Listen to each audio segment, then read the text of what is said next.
Welcome, good afternoon, good evening. We're continuing with Ein Yaakov, the fascinating discussion about the importance of honoring Shabbos and the rewards, or some of the rewards that people have seen for their honor of Shabbos. We shared the story of Yosef Maker Shabbos, how he was so careful about honoring Shabbos, even though he didn't have much. The Gemara relates that he had a neighbor who was not Jewish, and the stargazer told him that all of his money is going to go to the Jewish neighbor, Yosef. And so he got all scared, and he sold all of his possessions, bought a diamond with all of its worth, which was extremely expensive, and he sewed it into his hat. He walked around with his hat that this Jew will never get his money. And sure enough, the wind blew, and the hat ended up in the water. A large fish, says the Gemara, swallowed his hat, and sure enough, the fish was caught on a Friday. And the fisherman had a dilemma: who's going to buy this big fish on Friday? The Jewish community, they probably cooked their fish already, and it's a large fish. So someone suggested, go to Yosef, make your Shabbos. He honors Shabbos, he'll buy it. And that's what happened. They brought it to him, and he said, I'll take it. It was a good fish, it was big, it was a delicacy. And when he cut it open, he found this diamond.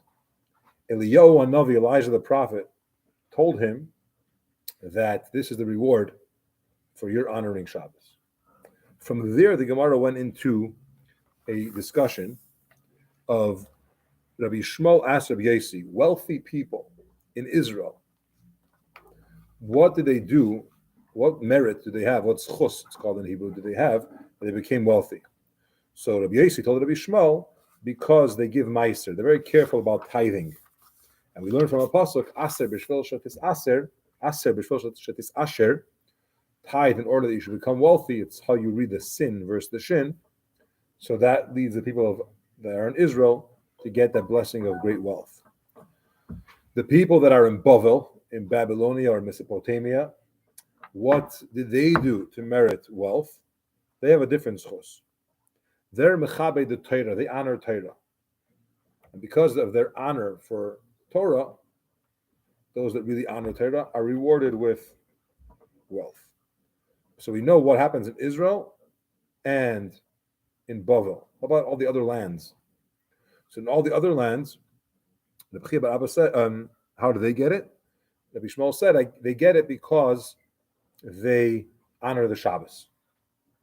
So most places around the world, people that are very wealthy, it's a reward for honoring Shabbos. And Rabbi Abba shared the following story to prove this point that honoring Shabbos gives wealth. What was the story? He said, one time I was a guest by a certain fellow who lived in Lutkia, in the city of Lutkia, and they brought him a table, which whether they brought it to him or he was called to the table, but it was a very large table. It was a golden table, and the weight, you needed 16 people to carry it, or the weight was the weight of 16 people. That's how much gold it was. And there were 16 chains of silver that were like welded in, so to speak, into this golden table.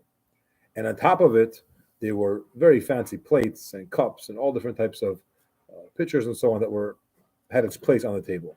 And on top of that were delicacies and various different incense and whether it's smelling spices and various different things.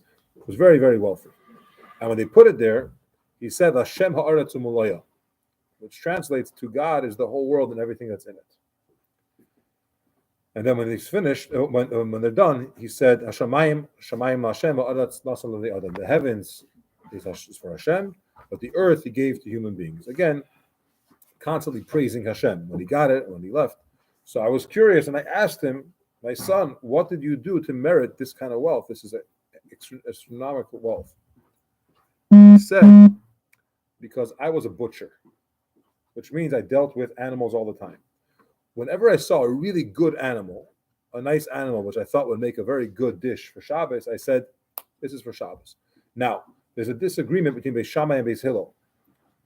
How you should treat, if you come up across a good piece of meat, or in general, a good food during the week, should you save it for Shabbos? Or should you wait? Maybe you'll find something nicer, and then you get the nicer one.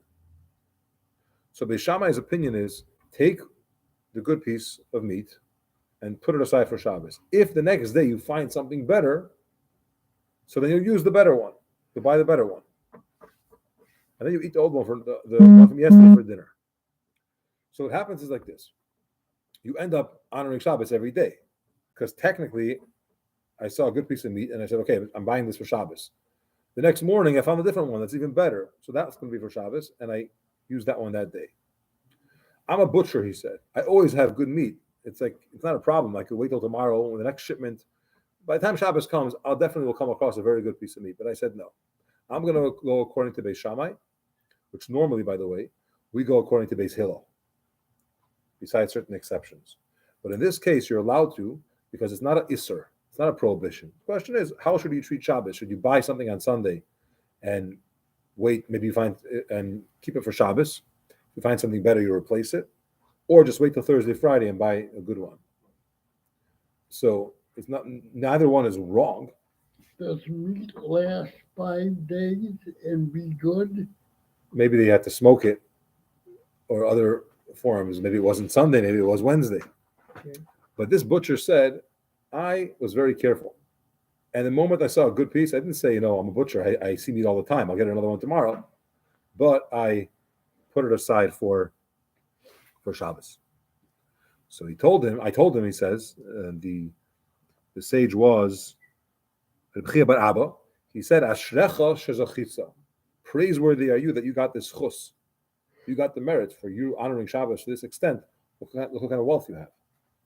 And blessed is Hashem who gave you this ability to have this merit. So he proved the point that wealth is a reward for honoring Shabbos. Okay. The Gemara relates another story. Amar le Kaisar Rabbi Yeshua ben Chananya.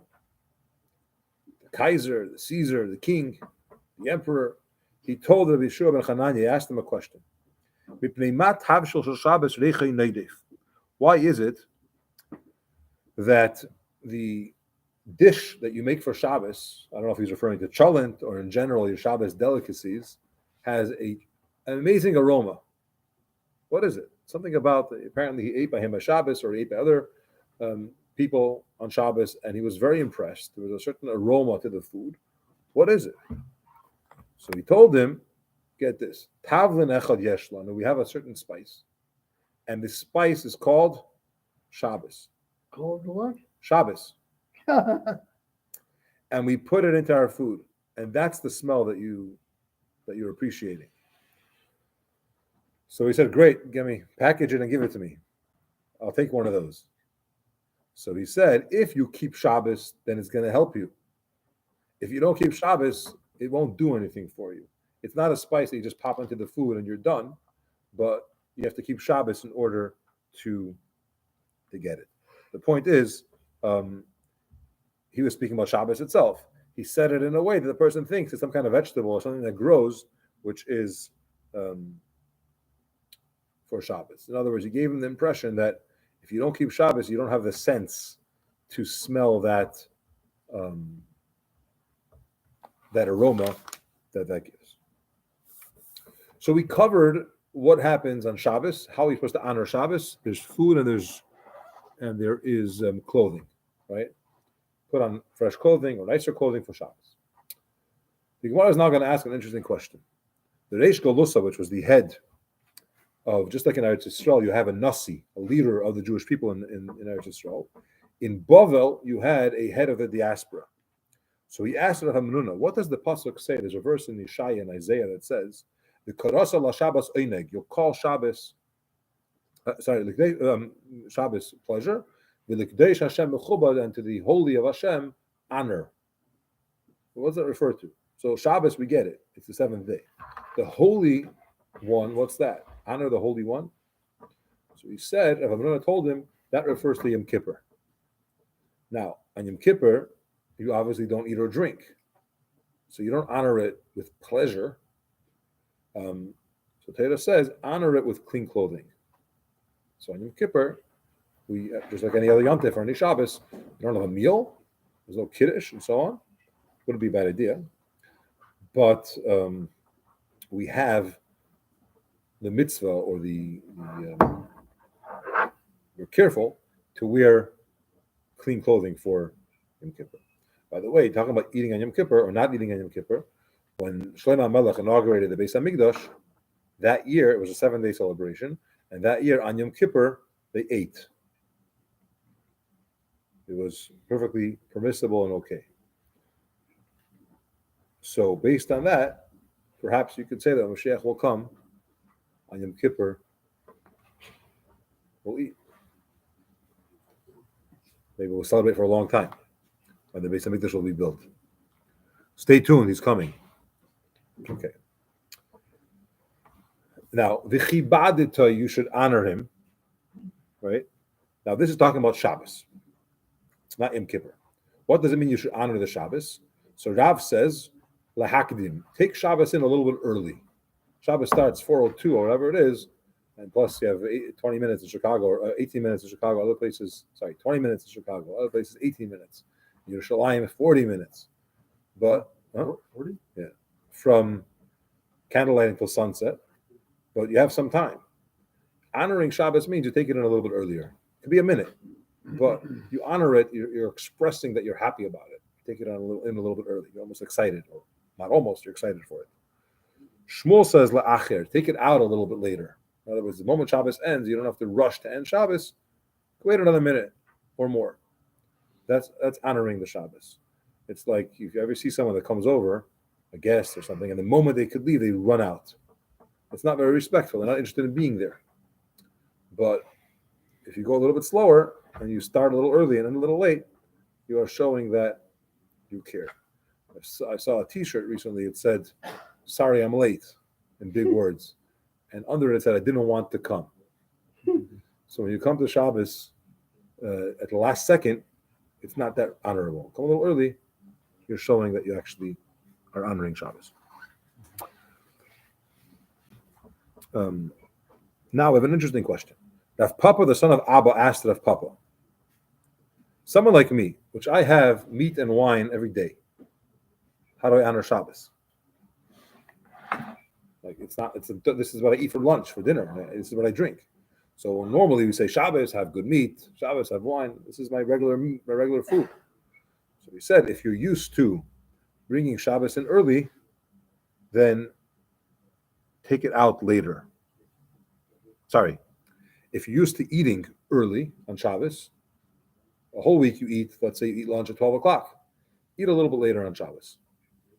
It'll be an honor that you're waiting or you're relishing, or it's like, you desire it more when you sit down to eat. And if you usually eat later in the day, in honor of Shabbos, eat a little bit earlier. So you find different ways, although it's technically the same food, but you can eat at a different time, which makes the Shabbos more honored. But the idea is that we have a mitzvah, as the pasuk says, "V'chibadita," you should honor Shabbos, and you have the mitzvah of enjoying Shabbos. We are careful to find things, ways, delicacies to enjoy Shabbos. It's time for Ma'ariv. Thanks all for joining. Those that are online, those that are here in person, like, share, subscribe, and see you soon. It's Hashem.